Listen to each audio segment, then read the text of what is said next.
और वीडियो में आपका बहुत बहुत स्वागत है। तो संघ के विषय में हम पढ़ रहे थे और हम ये देख रहे थे कि हमारे संसद के पास क्या क्या काम होता है। तो संसद बहुत तरह के चीज़ों पे चर्चा करता है, साथ ही संसद का मेन काम होता है विधि बनाना, कानून बनाना। और हमने पिछले वीडियो में ये भी समझा था कि जो विधेयक होता है, जो बिल होता है, वो 3 तरह के होते हैं। एक साधारण विधेयक जिसको ऑर्डिनरी बिल कहते हैं, दूसरा धन विधेयक मनी बिल, तीसरा वित्तीय विधेयक फाइनेंशियल बिल, और चौथा जो होता है उसको कहते हैं संविधान संशोधन बिल, कॉन्स्टिट्यूशनल अमेंडमेंट बिल। तो आज हम समझते हैं कि जो साधारण विधेयक है, ये साधारण विधेयक क्या होता है और साधारण विधेयक पर किस तरीके से कानून बनाया जाता है, विधि कैसे बनाया जाता है, अब हम समझते हैं। तो देखिए, जो साधारण विधेयक होता है, ये जो साधारण विधेयक होता है, ये एक तरह का प्रस्ताव होता है जो हमारे संसद के सदन में लाया जाता है। और ये बिल कोई भी सदस्य ला सकते हैं, चाहे वो काउंसिल ऑफ मिनिस्टर का हिस्सा जो हमारे संसद के सदस्य हैं वो, या फिर जो प्राइवेट सदस्य है जो सरकार के हिस्से नहीं है, ऐसे सदस्य भी साधारण बिल ला सकते हैं। तो हमारे संसद की चूंकि 2 सदन है, एक लोकसभा और राज्यसभा, तो इन दोनों सदनों में से किसी में भी साधारण बिल लाया जाता है। तो जब संसद के किसी एक सदन में, यानी कि किसी एक सदन में, चाहे वो लोकसभा हो सकता है या राज्यसभा हो सकता है, इनमें से किसी भी सदन में लाया जाता है बिल, तो इस पर किस तरीके से कार्रवाई होता है, किस तरीके से चर्चा होता है, हम उसको समझने का प्रयास करते हैं।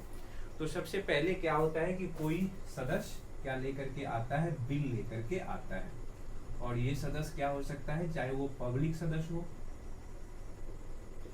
पब्लिक सदस्य हो सकते हैं या फिर प्राइवेट सदस्य हो सकते हैं। पब्लिक सदस्य भी हो सकते हैं या फिर प्राइवेट सदस्य हो सकते हैं। पर जब प्राइवेट सदस्य किसी बिल को लेकर के आएगा तो क्या करेगा कि संसद के सदन के जो सभापति है, चाहे वो राज्यसभा में देखें तो राज्यसभा के जो सभापति होते हैं, भारत के उपराष्ट्रपति, या अगर हम लोकसभा की बात करें तो लोकसभा में जो लोकसभा के सभापति होते हैं उसके सहमति से लाएगा। और जब ये बिल हमारे सदन में आएगा तो सबसे पहले इस पर होगा फर्स्ट रीडिंग। फर्स्ट रीडिंग यानी कि प्रथम वाचन, इस बिल पर होगा प्रथम वाचन। और इस प्रथम वाचन में क्या होता है कि उस बिल के विषय में बताया जाता है संसद के बाकी सदस्यों को कि ये जो बिल लाया गया है, इस बिल में किस चीज के विषय में लाया गया है, इसमें किस तरह के प्रावधान है। फर्स्ट रीडिंग में इसी पे चर्चा होता है। फर्स्ट रीडिंग मतलब समानता, अगर संसद के सदन में कोई बिल लाता है कोई सदस्य, तो जो सदस्य वो बिल लाता है, जो सदस्य वो प्रस्ताव लाता है, उस प्रस्ताव को बाकी के जो संसद के सदस्य हैं उनको बताते हैं कि वो बिल किस संदर्भ में लाया गया है और उसमें क्या क्या प्रावधान है। इसके बाद होता है सेकेंड रीडिंग, और सेकेंड रीडिंग ही सबसे इंपॉर्टेंट है। सेकेंड रीडिंग, फर्स्ट रीडिंग, ये सबसे इंपॉर्टेंट है। द्वितीय वाचन, इस द्वितीय वाचन में क्या होता है कि उस बिल पर विस्तृत चर्चा होता है। जो बिल लाया गया है उस पर विस्तृत चर्चा होता है, उनके अलग अलग प्रावधानों पर विस्तृत चर्चा होता है, कई दिनों तक बहस होता है, यहाँ तक कि उस बिल के किसी विशेष संदर्भ में उस पर समिति बनाया जाता है। वो समिति कई दिनों तक उस बिल पर बहस करते हैं, उस पर रिपोर्ट तैयार करते हैं, फिर जाकर के सदन में सौंपते हैं। तो जो द्वितीय वाचन होता है विधि बनाने की प्रक्रिया में सबसे इम्पोर्टेंट होता है, और इसी प्रक्रिया में बहुत ज्यादा उस बिल पर चर्चा होता है। इसके बाद होता है तृतीय वाचन, थर्ड रीडिंग। देखिए, जो थर्ड रीडिंग होता है, थर्ड रीडिंग में ज्यादा कुछ नहीं होता है, बस इस पर वोटिंग होता है। वोटिंग होने का मतलब कि संसद के कितने सदस्य इस बिल के पक्ष में अपना सहमति देते हैं या अपना असहमति देते हैं। ये चीज किसमें होता है, ये चीज होता है थर्ड रीडिंग में, तृतीय वाचन में। और जब तृतीय वाचन पूरा हो जाता है, यानी कि संसद के आधे से अधिक सदस्य ने उस बिल पर अपना सहमति दे दिया, उस बिल के पक्ष में अपना मत दे दिया, तो इसका मतलब ये हो गया कि वो बिल संसद के उस सदन से पास हो चुका है। फिर ये बिल कहाँ पहुंचता है, तो दूसरे सदन में, चाहे वो दूसरा सदन लोकसभा हो सकता है या राज्यसभा हो सकता है। फिर ये बिल पहुंचता है द्वितीय सदन में। प्रथम सदन में बिल पास होकर के कहाँ पहुंचता है, द्वितीय सदन में। और जब द्वितीय सदन में ये बिल पहुंचता है तो द्वितीय सदन में भी इसी तरह की प्रक्रिया को अपनाया जाता है। इसके बाद ये बिल पहुंचता है द्वितीय सदन में, और ये द्वितीय सदन लोकसभा भी हो सकता है या राज्यसभा भी हो सकता है।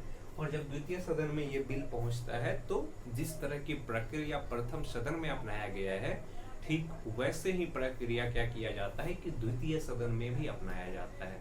सबसे पहले उस बिल पर फर्स्ट रीडिंग होता है, बिल के बारे में उस सदन के सभी सदस्य को जानकारी दिया जाता है। फिर उस पर सेकेंड रीडिंग होता है, फिर थर्ड रीडिंग में वोटिंग होता है, और फिर अगर द्वितीय सदन ने उस बिल को पास कर दिया तो वो बिल राष्ट्रपति के पास पहुंचता है, और राष्ट्रपति जब उस पर अपना स्वीकृति दे देता है तब वो बिल जाकर के एक्ट बन जाता है।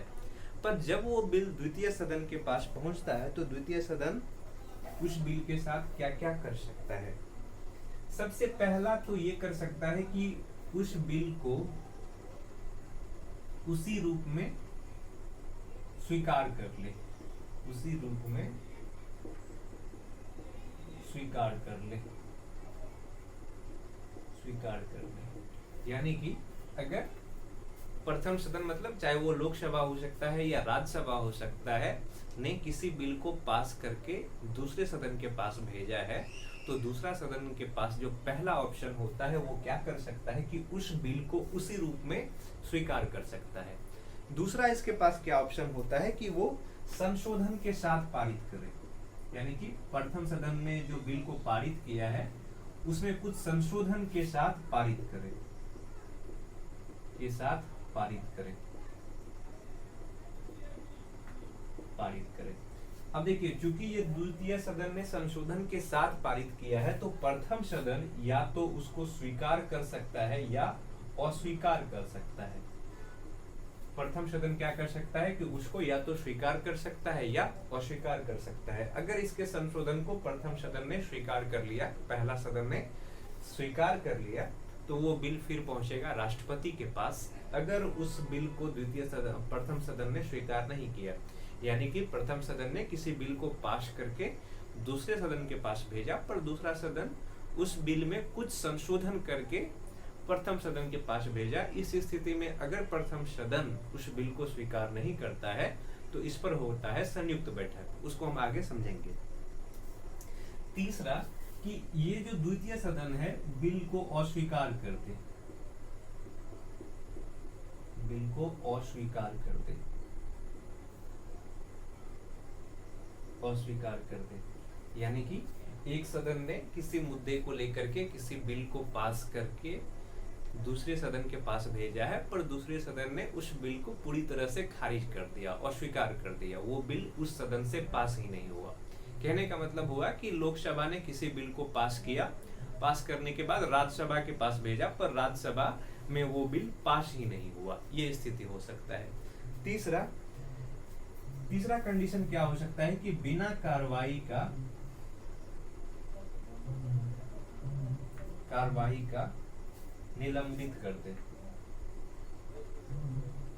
निलंबित कर दे। इसका मतलब ये हो गया कि प्रथम सदन ने एक बिल को पास किया और वो दूसरे सदन के पास भेज दिया, पर दूसरा सदन उस पर किसी तरह की कार्रवाई ही नहीं कर रहा है, न तो उस बिल पे चर्चा कर रहा है, न ही वो वापस कर रहा है, और न ही क्या कर रहा है कि उस पर अपना असहमति जाहिर कर रहा है। ये तीन स्थिति हो सकता है। देखिए, अगर इन तीनों स्थिति को हम देखें तो इन तीनों स्थिति में क्या हो जाएगा कि ये बिल रुका हुआ रहेगा एक सदन में, यानी कि बिल पर गतिरोध उत्पन्न हो चुका है। एक सदन पक्ष में है और एक सदन उस चीज को मान ही नहीं रहा है। ऐसे स्थिति में क्या उत्पन्न हो जाता है, गतिरोध उत्पन्न हो जाता है। और जब भी गतिरोध उत्पन्न होगा तो इस पर होगा संयुक्त बैठक। इस पर क्या होगा, इस पर होगा संयुक्त बैठक यानी कि ज्वाइंट सीटिंग। जब भी किसी बिल को लेकर के दो सदनों के बीच गतिरोध उत्पन्न होता है तो ऐसे स्थिति में क्या होगा, ज्वाइंट सीटिंग होगा, संयुक्त बैठक होगा। और ज्वाइंट सीटिंग के प्रावधान हमारे संविधान के आर्टिकल 108 में किया गया है। समझते हैं कि ज्वाइंट सीटिंग जब होता है, संयुक्त बैठक जब होता है, तो उस समय किस तरह की कार्रवाई होता है, किस तरह से कार्रवाई चलता है।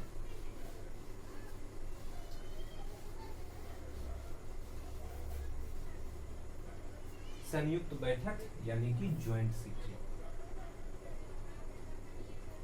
संयुक्त बैठक यानी कि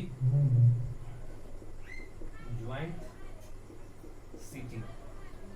देखिए, ज्वाइंट सीटिंग की चर्चा हमारे संविधान के किस आर्टिकल में किया गया है? आर्टिकल 108 में ज्वाइंट सीटिंग के विषय में कहा गया है, संयुक्त बैठक के विषय में कहा गया है। संयुक्त बैठक हमने आपको बता दिया कि ये कब होगा, जब किसी बिल को एक सदन ने पास कर दिया है पर दूसरा सदन उस बिल को अस्वीकार कर दिया। पहला स्थिति ये हो सकता है। दूसरा, एक सदन ने उस बिल को तो पास किया है पर दूसरे सदन बिना कार्रवाई के उस बिल को लंबे समय तक अपने पास रहने दे, निलंबित कर दे। और ये समय अवधि कितना निर्धारित किया गया है? तो 6 माह किया गया है। यानी कि अगर एक सदन ने किसी बिल को पास कर दिया पर दूसरा सदन 6 माह तक उस बिल पर किसी तरह की कार्रवाई ही नहीं करे तो ये स्थिति हो सकता है। तीसरा, कि एक सदन ने एक बिल को पास किया और वो बिल पहुंच गया दूसरे सदन के पास, पर दूसरा सदन उस बिल को पास तो किया पर कुछ संशोधन करके किया, पर उनके द्वारा किए गए संशोधन को प्रथम सदन मानने के लिए तैयार नहीं है। तो इस स्थिति में क्या होगा कि वो बिल दोनों सदन से पास नहीं माना जाएगा और वो राष्ट्रपति के पास नहीं पहुंचेगा। तो वो बिल पर भी क्या होगा? ज्वाइंट सीटिंग होगा, संयुक्त बैठक होगा। देखिए, जो संयुक्त बैठक होता है ना, अगर हम संयुक्त बैठक की बात करें तो संयुक्त बैठक केवल और केवल लोकसभा और राज्यसभा का ज्वाइंट सीटिंग होता है। यानी कि लोकसभा के सदस्य और राज्यसभा के सदस्य एक साथ बैठते हैं और किसी बिल को लेकर के, किसी बिल पर अपना सहमति या असहमति मतदान एक साथ मिलकर के करते हैं, तब उसको कहते हैं ज्वाइंट सीटिंग। और ज्वाइंट सीटिंग बुलाते कौन है? तो ज्वाइंट सीटिंग बुलाने का काम होता है राष्ट्रपति का। राष्ट्रपति बुलाते हैं और ज्वाइंट सीटिंग की अध्यक्षता करते हैं लोकसभा के अध्यक्ष। अध्यक्षता करते हैं लोकसभा के अध्यक्ष। लोकसभा के अध्यक्ष के द्वारा ज्वाइंट सीटिंग की अध्यक्षता किया जाता है। अब देखिए, जो ज्वाइंट सीटिंग होता है, इसमें चूंकि लोकसभा और राज्यसभा के दोनों सदस्य मिल करके किसी मुद्दे पर अपना वोटिंग करता है, तो इसमें जो है लोकसभा का स्थिति राज्यसभा के तुलना में मजबूत हो जाता है, ज्यादा हो जाता है। क्यों? क्योंकि लोकसभा के सदस्यों की संख्या राज्यसभा के सदस्यों की तुलना में अधिक है। और जब भी किसी विषय पर वोटिंग होगा, मत होगा, तो उसमें क्या होगा कि लोकसभा के सदस्यों की संख्या अधिक होने की वजह से लोकसभा के अनुसार वो बिल पास हो जाएगा। तो लोकसभा में ज्यादा मजबूत स्थिति होता है राज्यसभा की तुलना में जब ज्वाइंट सीटिंग होता है। अब तक ज्वाइंट सीटिंग भारत में, या हम देखें भारत के इतिहास में 3 बार बुलाया गया है ज्वाइंट सीटिंग, संयुक्त बैठक। ज्वाइंट सीटिंग बुलाने की ज्यादा जरूरत पड़ता नहीं है साधारण विधेयक में, क्योंकि ऐसा होता है कि जब दोनों सदन किसी न किसी तरीके से एक निर्णय पर पहुंच ही जाते हैं। पर अभी तक अगर हम देखें तो 3 बार ज्वाइंट सीटिंग बुलाया गया है। सबसे पहला दहेज उन्मूलन अधिनियम पर, दहेज उन्मूलन अधिनियम पर, ये अधिनियम कब आया था? तो ये अधिनियम आया था 1961 में। और दूसरा बैंकिंग सुधार अधिनियम, बैंकिंग सुधार अधिनियम, बैंक रिफॉर्म एक्ट अधिनियम 1978 में। और तीसरा अगर हम देखें तो आतंकवादी रोधी अधिनियम आतंकवादी रोधी अधिनियम कब? 2002 में। तो अब तक 3 बार ज्वाइंट सीटिंग बुलाया गया है, और ज्वाइंट सीटिंग में चूंकि लोकसभा के सदस्यों की संख्या ज्यादा होता है तो लोकसभा अपने इच्छा के अनुसार किसी बिल को पास करा सकता है। अब तो ये था धन विधेयक, कि धन विधेयक पर किस तरह से कार्रवाई होता है। हमने पढ़ा था कि 4 तरह के विधेयक होते हैं। धन विधेयक नहीं, साधारण विधेयक, दूसरा धन विधेयक, तीसरा वित्तीय विधेयक फाइनेंशियल बिल, और चौथा संविधान संशोधन विधेयक। इसमें हमने साधारण विधेयक के संबंध में पढ़ा कि साधारण विधेयक पर कार्रवाई किस तरीके से होता है और किस तरीके से कोई बिल एक्ट बनता है। हमने इन चीजों को समझा। अब समझते हैं धन विधेयक के बारे में कि धन विधेयक क्या होता है। धन विधेयक यानी कि मनी बिल। धन विधेयक यानी कि मनी बिल। देखिए, जो धन विधेयक की चर्चा है ये हमारे संविधान के आर्टिकल 110 में किया गया है। आर्टिकल 110 में, आर्टिकल 110 में क्या है कि बहुत सारे विषयों का एक सूची है, और जिन जिन टॉपिक को, जिन जिन चीजों को आर्टिकल 110 के अंतर्गत रखा गया है उन सबों को कहा जाता है धन विधेयक। उस पर धन विधेयक ही होता है। जैसे कि टैक्स से संबंधित चीजें हो गया, या फिर भारत के संचित निधि से संबंधित चीजें हो गया, ये इन सब चीजों का संबंध किससे है? तो इन सब चीजों का संबंध है धन विधेयक से। अब देखिए, कोई विधेयक धन विधेयक है या नहीं है, इसका अगर हम निर्धारण करने की बात करें तो निर्धारण कौन करता है? तो इसका निर्धारण करता है लोकसभा के अध्यक्ष। लोकसभा के अध्यक्ष के द्वारा ही इस चीज का निर्धारण होता है कि कोई बिल धन विधेयक है या नहीं है। इन चीजों का निर्धारण कौन करते हैं? तो लोकसभा के अध्यक्ष। और धन विधेयक लोकसभा में ही लाया जाता है राष्ट्रपति के पूर्व सहमति से। धन विधेयक जब भी लाया जाएगा तो लोकसभा में, यानी कि इसका शुरुआत कहां से होगा? लोकसभा से होगा। लोकसभा में राष्ट्रपति के पूर्व सहमति से,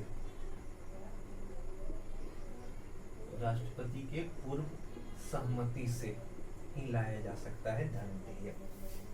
और अगर हम धन विधेयक की बात करें तो राष्ट्रपति के पूर्व सहमति से लाया जाएगा। और कोई बिल धन विधेयक है या नहीं, मनी बिल है या नहीं, इसका निर्धारण करने का जो काम होता है, इसका होता है तो लोकसभा के अध्यक्ष का होता है। अब आगे समझते हैं कि राज्यसभा की स्थिति क्या होता है धन विधेयक पर। राज्यसभा की स्थिति,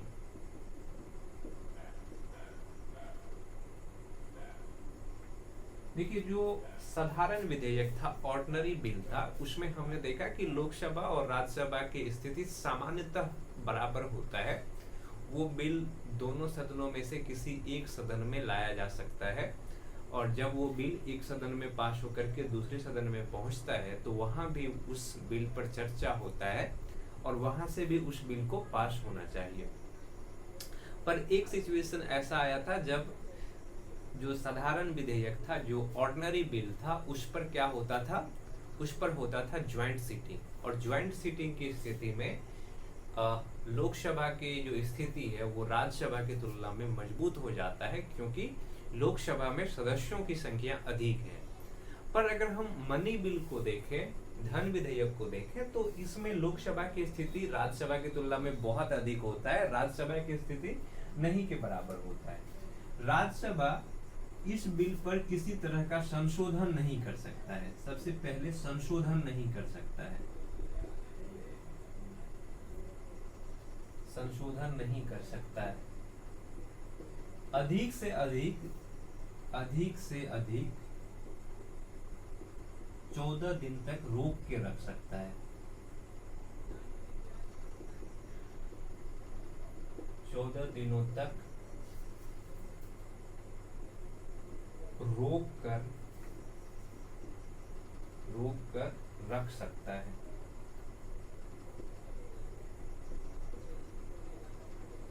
रख सकता है। तो राज्यसभा की स्थिति अगर हम किस पर देखें, धन विधेयक पर देखें, मनी बिल पर देखें, तो पहला क्या स्थिति है, संशोधन नहीं कर सकता है। राज्यसभा के पास अगर धन विधेयक लोकसभा से पास होकर के आया है तो राज्यसभा को उस बिल को उसी सिचुएशन में क्या करना पड़ेगा, पास करना पड़ेगा, उसी तरह से पास करना पड़ेगा। राज्यसभा को सुझाव दे सकता है, संशोधन नहीं कर सकता है, पर सुझाव दे सकता है, मतलब किसी तरह के सुझाव दे सकता है। इस सुझाव को लोकसभा मानता है या नहीं मानता है, ये लोकसभा पे निर्भर करता है, पर ये सुझाव दे सकता है। अधिक से अधिक राज्यसभा क्या कर सकता है कि जो मनी बिल है, जो धन विधेयक है, उसको 14 दिनों तक रोक के रख सकता है। अगर 14 दिनों तक राज्यसभा ने उस बिल पर कार्रवाई नहीं किया, उसको पास करके लोकसभा के पास नहीं भेजा, तो लोकसभा ये मान लेता है कि वो बिल राज्यसभा से पास हो गया है। तो ये 3 स्थिति हो सकता है, सुझाव दे सकता है, संशोधन नहीं कर सकता है और अधिक से अधिक 14 दिनों तक रोक के रख सकता है। यानी कि धन विधेयक के संबंध में अगर देखें तो सारा शक्ति किसके पास है, लोकसभा के पास है, राज्यसभा के पास शक्ति नहीं के बराबर है। राज्यसभा केवल और केवल सुझाव दे सकता है और 14 दिनों तक रोक के रख सकता है। अब जो तीसरा बिल है उसको कहते हैं वित्त विधेयक, यानी कि फाइनेंशियल बिल।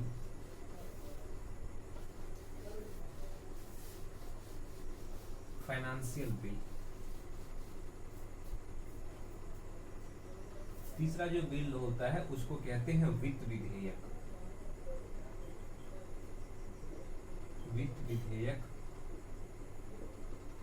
फाइनेंशियल बिल, तीसरा जो बिल होता है उसको कहते हैं वित्त विधेयक, यानी कि फाइनेंशियल बिल। और फाइनेंशियल बिल की चर्चा किसमें किया गया है, आर्टिकल 117 में। देखिए, जो वित्त से संबंधित चीजें हैं, अगर वित्त से संबंधित चीजों को अगर हमने किसमें रख लिया, आर्टिकल 110 के अंदर रख दिया, तो वो हो जाएगा धन विधेयक। धन विधेयक। बाकी जो वित्त से संबंधित कोई विषय है जिसका संबंध आर्टिकल 110 से नहीं है, उसको कहा जाएगा वित्त विधेयक, यानी कि फाइनेंशियल बिल। और फाइनेंशियल बिल भी क्या किया जाता है, फाइनेंशियल बिल भी केवल और केवल लोकसभा में ही लाया जाता है, लोकसभा में ही लाया जाता है। फाइनेंशियल बिल भी लोकसभा में ही लाया जाता है। पर एक चीज हमेशा याद रखिए कि फाइनेंशियल बिल पर राज्यसभा की जो शक्ति होता है वो लोकसभा की शक्ति के बराबर होता है।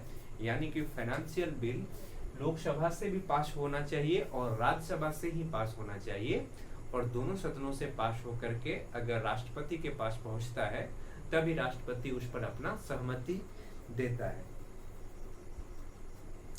तो ये था बिल से संबंधित कि हमारे संसद में बिल किस तरीके से बनाया जाता है। हमने समझा कि 4 तरह के बिल होते हैं, एक साधारण विधेयक, ऑर्डिनरी बिल, दूसरा धन विधेयक, मनी बिल, और तीसरा वित्त विधेयक, यानी कि फाइनेंशियल बिल।